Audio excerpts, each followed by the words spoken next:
Willkommen zum vierten Teil von der YouTube Basics 101 Tutorial Serie. Wenn das erste Video ist, das du von dieser Serie siehst, dann klick hier oben, da kommst du zum allerersten Video von der Serie. Im letzten Video haben wir unseren Kanal eingerichtet und in diesem Video planen wir jetzt unser erstes Video. In der zweiten Folge von dieser Serie haben wir uns darauf festgelegt, dass wir YouTube News machen, also wird unser allererstes Video bestimmt ein News-Video. Auf meinem Kanal möchte ich einmal in der Woche ein Video machen, das insgesamt 3 Themen aus YouTube Schweiz thematisiert und aus dem Grund werden wir jetzt als allererstes mal Themen suchen für das Video.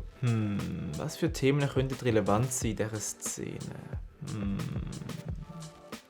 Ich hab's. Als erstes Thema werden wir darüber berichten, dass der leicht aufgewärmt aufgehört hat mit YouTube. Und als zweites Thema machen wir irgendetwas mit Mark Galaxy und Mobbing. Das kommt immer gut an. Und dann als drittes Thema könnten wir eigentlich noch irgendetwas über den Doppelgänger von Greenie machen. Ja, das sind 3 Themen, das passt, das ist gut, machen wir so. So, jetzt haben wir die 3 Themen, jetzt brauchen wir irgendeinen Einstieg in das Video. Irgendetwas Knackiges, was einem schon sagt, um was es gehen wird. So, jetzt brauchen wir nur noch das Ende. Und ins Ende bauen wir auch gerade noch eine sogenannte Call to Action ein. Und zwar machen wir am Ende so etwas wie «Merci fürs Zuschauen, abonnieren meinen Kanal». Wir sagen den Leuten, sie sollen etwas machen, wir machen den Call to Action. Das ist wichtig auf YouTube. Gut, das Skript ist soweit fertig. Jetzt können wir unser geschriebenes Skript und unsere Kamera nehmen und können filmen.